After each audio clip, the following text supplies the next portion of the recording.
The NBA when it comes to Kawhi Leonard and Game 5 of the Clippers. He's ruled out now, assuming this is with that knee that we saw him banging there in Game 4. If he's not available, and assuming he's not, according to reports, what does this Clippers team look without him?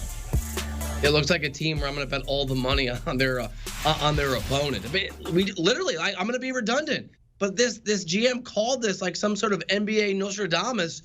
He told me injury after injury after injury was going to define the postseason. Here we go again. Kawhi Leonard, and we know this, right? Amazing postseason player, future Hall of Famer, two-time Finals MVP with two different teams.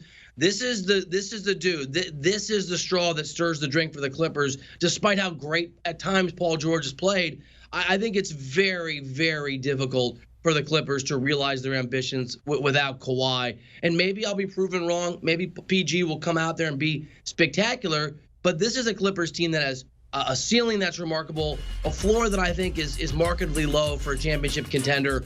When those two guys, when PG and Kawhi Leonard have scored 60 or more points per game in this postseason, they've been almost unbeatable. And when they've been a little less efficient and effective as a duo, they've lost those games. And they've averaged, about 40 points per game.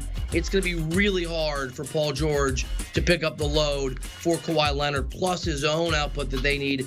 Obviously, terrible news for the Clippers. Yeah, we got a peek of that and what it would look like without Kawhi in the closing minutes here, the fourth quarter, when he was sitting courtside there.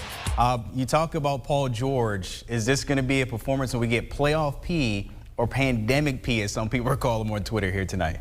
It's one of the two. And look, again, Kevin Durant showed us. I did not think that Brooklyn was going to win that game. I felt pretty smug when Milwaukee got up big, and then KD went to another level. I think that's a lot to expect of Paul George. I don't think we've seen that consistently in his career in the postseason, but you're right. He's got two nicknames. There's a disparity between those nicknames because there's been a real disparity in his performances. I think one of the challenges is this is a really, really good Utah Jazz team, right? This isn't the Dallas Mavericks or any other first-round squad that you want to point to. This is the team that's the only NBA regular season squad that had a top 3 offensive and defensive rating. Obviously, Rudy Gobert is Defensive Player of the Year for a reason. I don't think that Donovan Mitchell is going to have another off night. I think 9 of 26 or whatever it was in the last game. So you're going to face a absolutely focused, motivated, and difficult Jazz team. And when that happens, man, with all respect to Paul George, you need all your stars out there to feel like you have the shot that you want. On the flip side, if you're Clint Snyder, are you probably putting your team in a bubble wrap here to protect them? It seems like the NBA guys are coming and getting a few guys with these injuries and sitting them out for a few games here.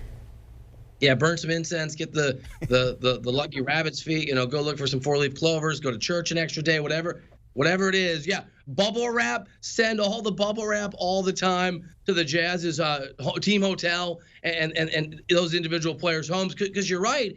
Again, healthiest team, not necessarily the best team. In the Jazz know this in a small sample size. There was a lot of talk not that long ago, a few weeks ago, that the Jazz were a fraud and they weren't going to win. And look at Memphis.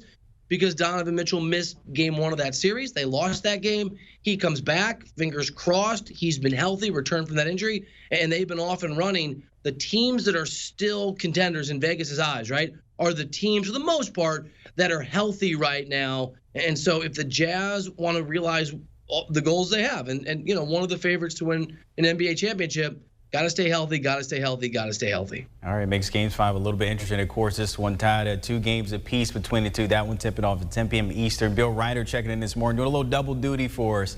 Appreciate your time, my friend.